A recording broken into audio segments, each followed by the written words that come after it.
한마디로 천냥빚을 갚는다라는 속담이 있습니다. 그만큼 말이 중요하다라는 것을 알려주는 속담이죠.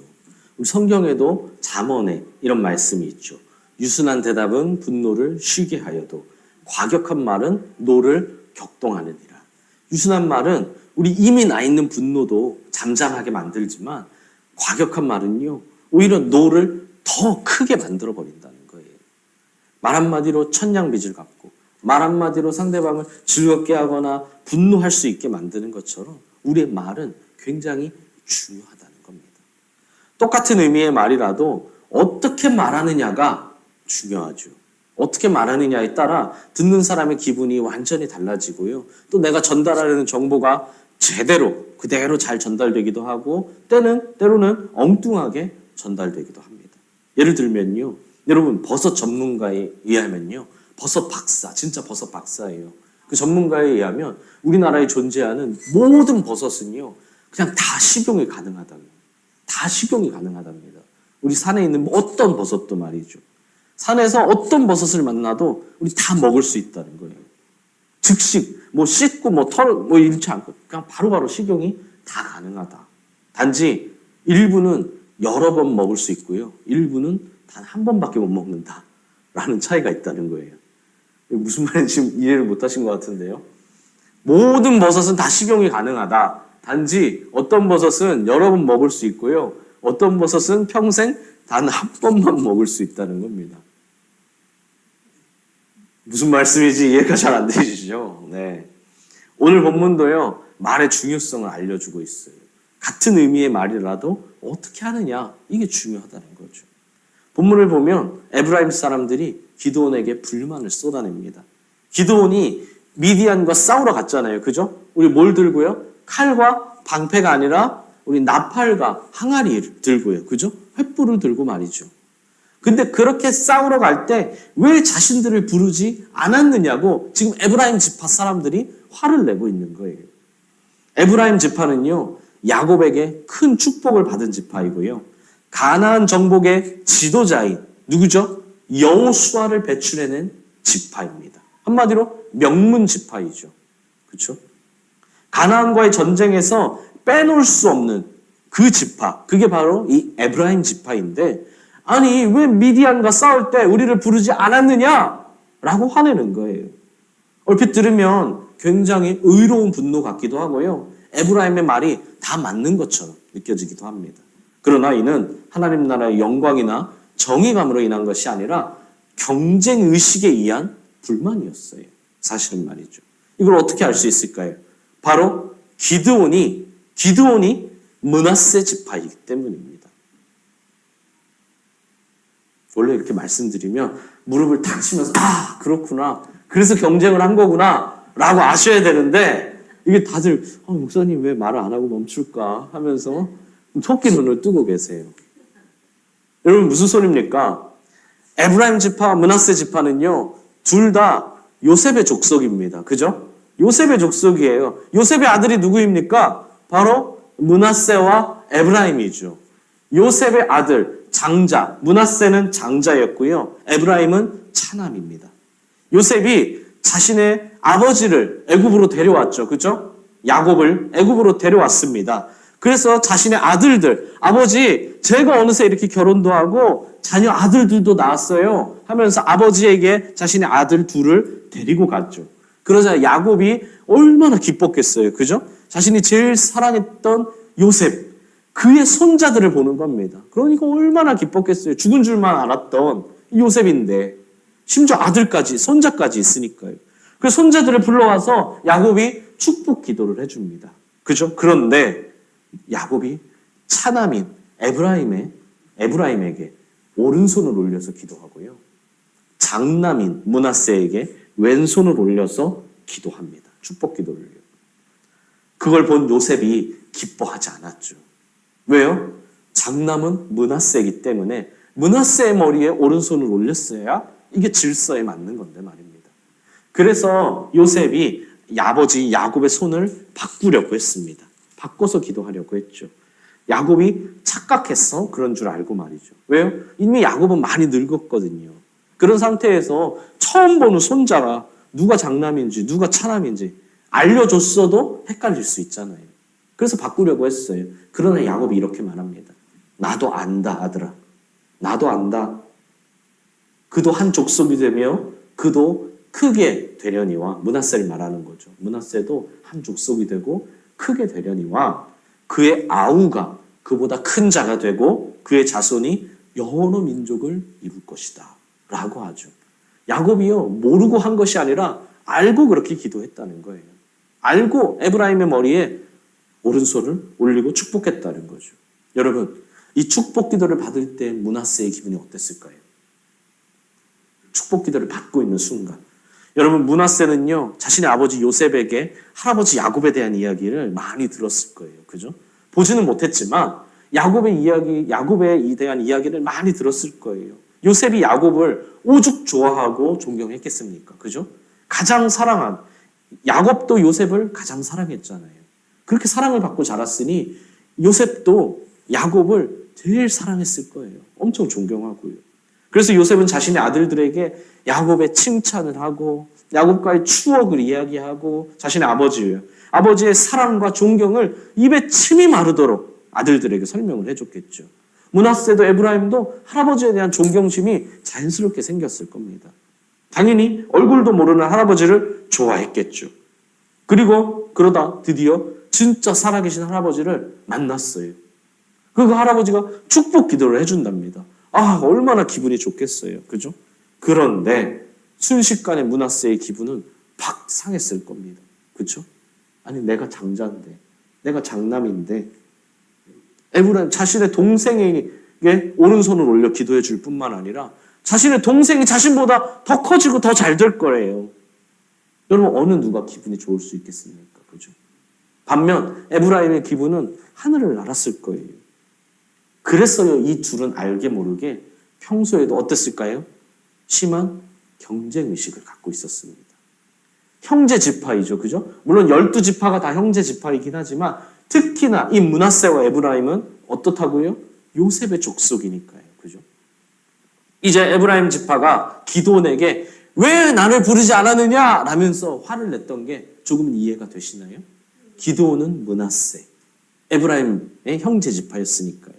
물론 하나님 나라의 영광이나 정의감이 없었던 것도 아니겠죠. 하지만 경쟁의식으로 인한 불만이었다라는 것이 이제 좀 이해가 되셔야 돼요. 므낫세 지파인 기드온이 큰 공을 세웠잖아요, 지금. 그죠? 므낫세 지파인 기드온이 큰 공을 세우니까 이 전쟁의 주도권, 지금까지는 전쟁의 주도권이 누구에게 있었습니까? 에브라임 지파. 왜요?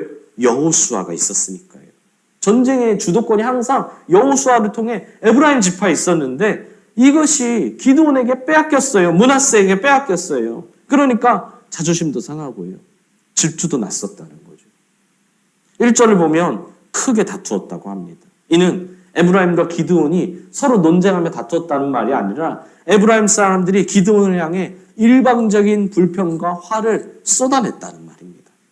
그 불평이 어느 정도였다고요? 크게 다투었다. 즉 어마어마했다는 거죠. 단순한 항의 수준이 아니었다는 거예요. 지금 일촉즉발의 상황이라는 겁니다. 뭐죠? 자칫하면 뻥 하고 터져버릴 수도 있는 아슬아슬한 상황이라는 거죠. 기드온이 어떻게 대답하느냐에 따라, 어떻게 대처하느냐에 따라 지금 에브라임과 므낫세 지파 간에 전쟁이 일어날 수도 있는 상황이었다는 겁니다. 우리 그냥 성경을 생각 없이 성경을 쭉 읽다 보면 이런 긴박한 상황을 몰라요. 그런데 지금 일촉즉발의 상황이에요.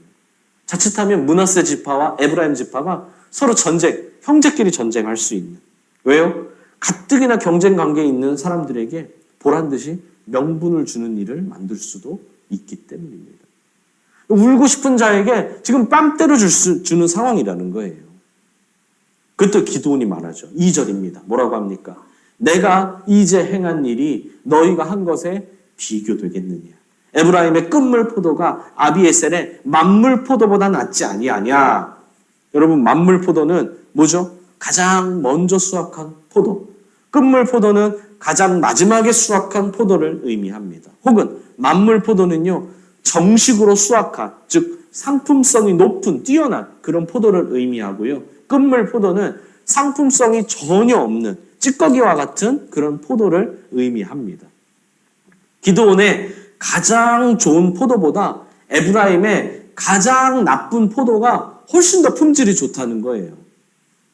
좀 더 구체적으로 비유하면 만물 포도는 뭡니까? 기드온이 미디안을 공격해서 처음 얻은 승리를 말하는 것이고요.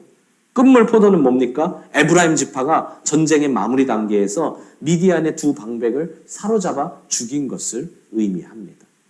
한마디로 둘 다 공을 세웠어요. 그렇죠? 둘 다 공을 세웠지만 기드온의 공보다 에브라임의 공이 훨씬 더 크고 중요하다. 나도 공을 세우고 당신들도 공을 세웠지만 내가 한 것은 당신들에 비하면 별것 아니다 라고 말하고 있는 거예요.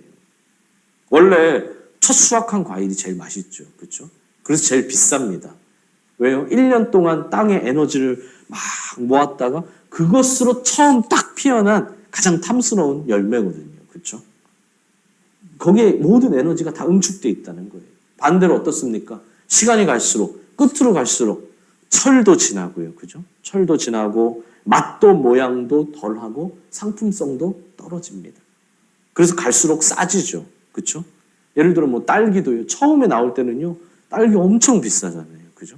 그러다가 시간이 지나면 갈수록 싸지고 점점 모양도 작은 것들만 나오고요. 그죠? 뭐 잼용 이런 것들만 나오지 갈수록 좋은 건 안 나와요. 그런데 기드온은 자신의 가장 좋은 열매보다 에브라임의 찌꺼기 열매가 더 좋다고 말하는 거예요.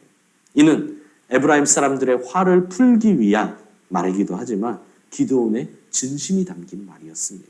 만약 이것이 가식이었다면 어땠을까요? 지금 에브라임 사람들이 잔뜩 화가 있는데 내가 여기서 가식적으로 당신들이 더 좋습니다 라고 말한다면 어땠을까요? 오히려 더 큰 일이 벌어졌을 거예요. 화내는 것보다 여러분 화내는 것보다 뭐가 더 화납니까? 비꼬는 것. 사실 이게 더 자존심이 더 상하는 거거든요. 그렇죠?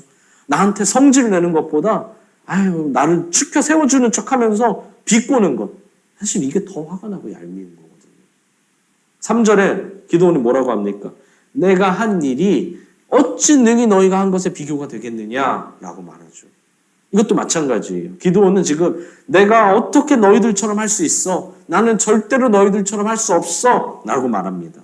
근데 만약 여기에 가식이 조금이라도 있었다면, 기드온의 표정이 조금이라도 흐트러졌다면 아마 당장 전쟁이 났을지도 몰라요.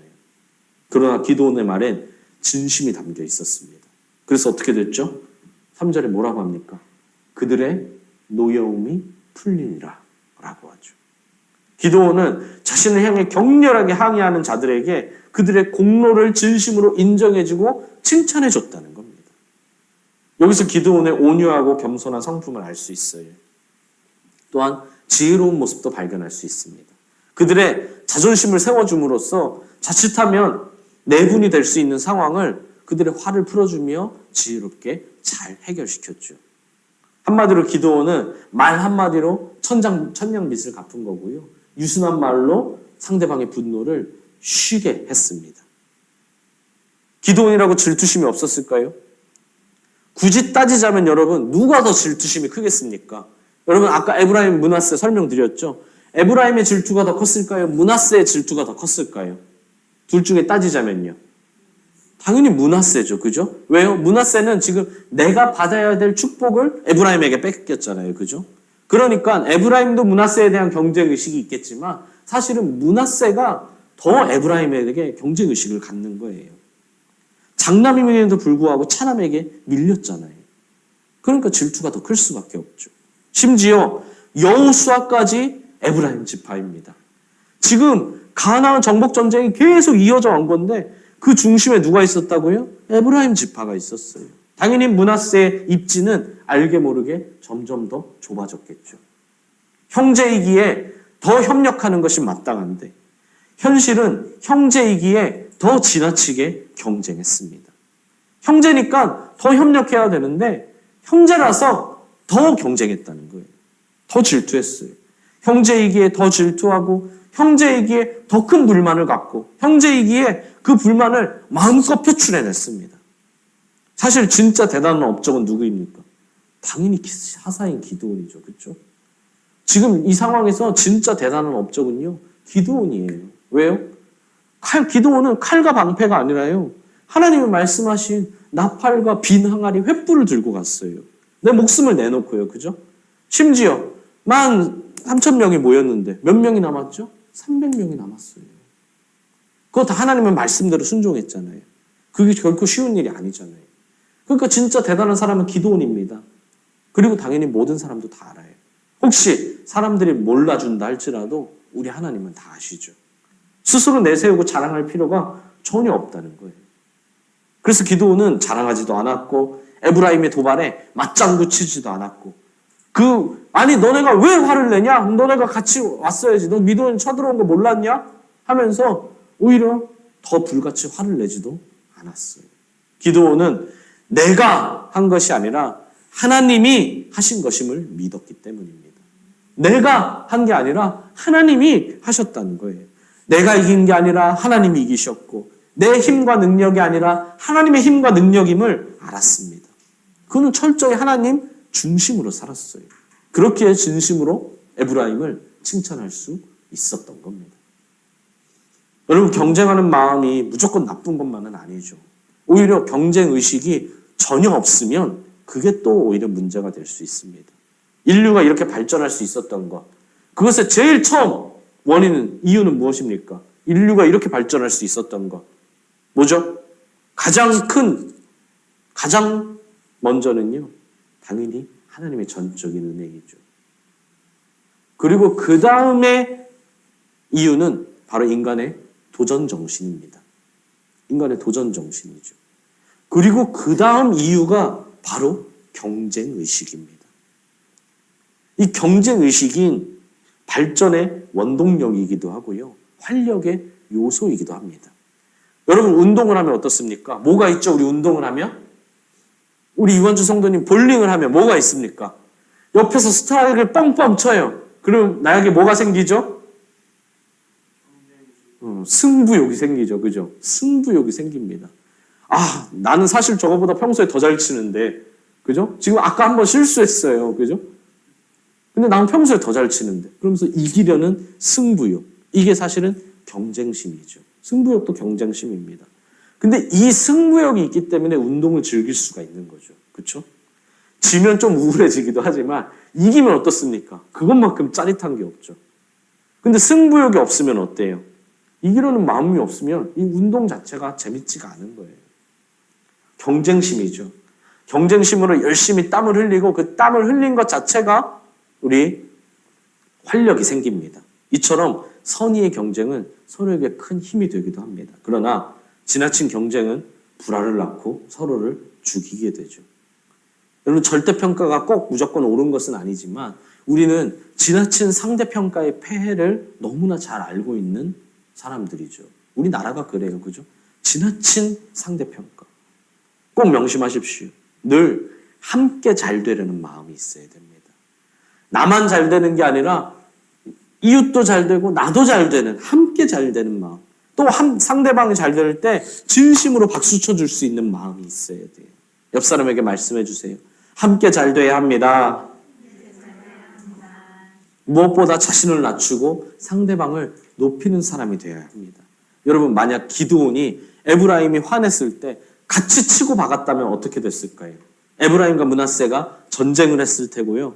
결국 12지파들이 어떨까요? 난 에브라임 편이야, 나는 므낫세 편이야 하면서 12지파가 갈갈이 쪼개졌겠죠. 그리고 전쟁을 했을 겁니다.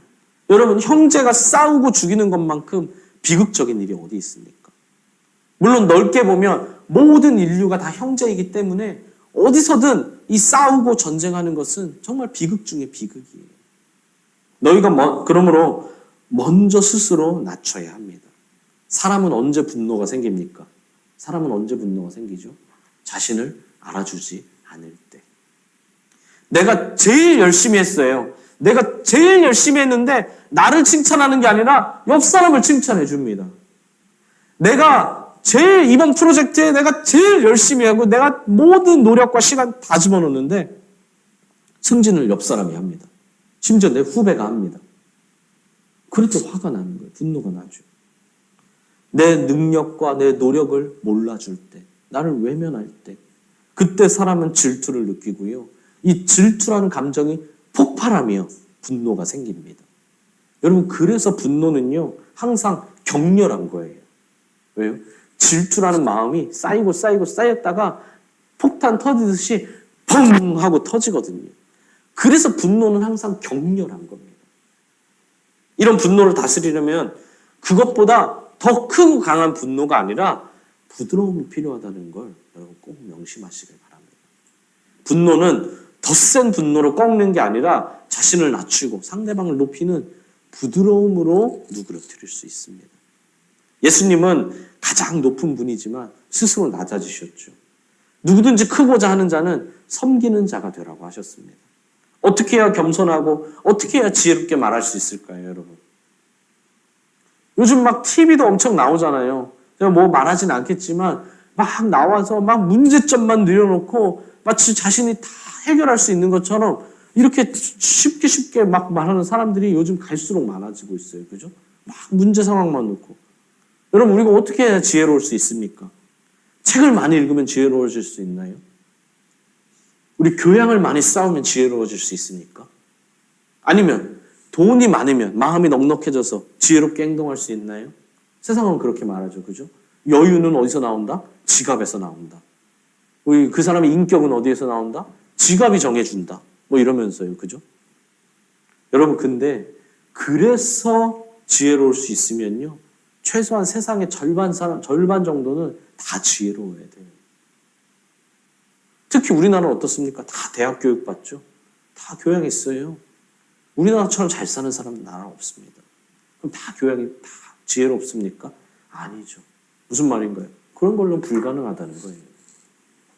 사실 인간은요, 그렇게 지혜로운 말을 할 수가 없습니다. 불가능해요. 우리는 불가능해요. 왜요? 죄의 지배를 받고 살아가기 때문입니다. 그래서요, 누구도 지혜로운 말을 할 수 없어요. 누구도 살려주는 말을 할 수 없습니다. 아예 할 수 없어요. 불가능합니다. 그럼 기드온은 어떻게 가능했을까요? 사사라서 가능했나요? 용사라서 가능했나요? 아닙니다. 그래서가 아니라 그 전이 중요해요. 그는 주와 동행했기 때문입니다. 예수님을 모셨기 때문에, 예수님의 마음을 품었기 때문에 가능한 거예요.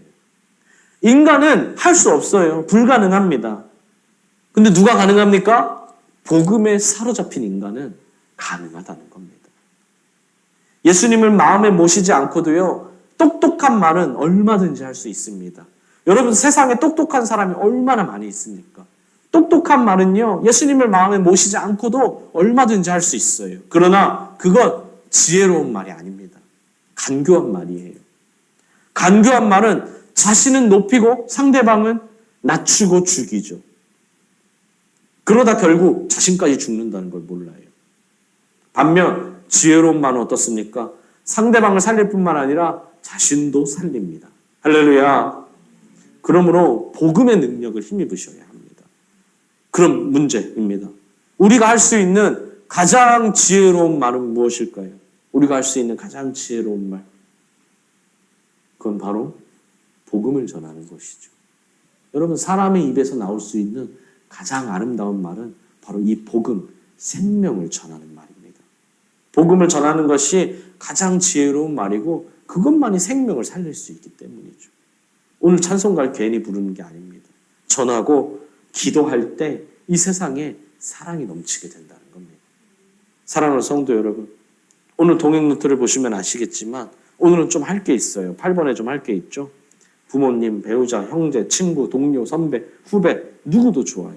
그들에게 듣고 싶은 말을 이따가 적어볼 겁니다. 내가 그들에게 듣고 싶은 부드러운 말, 지혜로운 말이 무엇인지를 이따 적을 겁니다. 다만 반드시 명심할 게 있습니다. 뭐죠? 우리는 불가능해요. 인간은 불가능해요. 오늘 설교 제목이 뭔가요? 지혜로운 말을 하려면 하고 물음표입니다. 물음표예요. 지혜로운 말을 하려면 어떻게 해야 되는 거예요? 근데 뭐라고요? 불가능하다고요. 어떤 방법으로도 할 수 없다고요. 딱 하나 빼놓고요. 그게 뭐라고요? 복음의 능력을 힘입는 것입니다. 복음의 능력으로만 가능하다는 거죠. 그러므로 우리 먼저 같이 기도하고 적어볼 겁니다.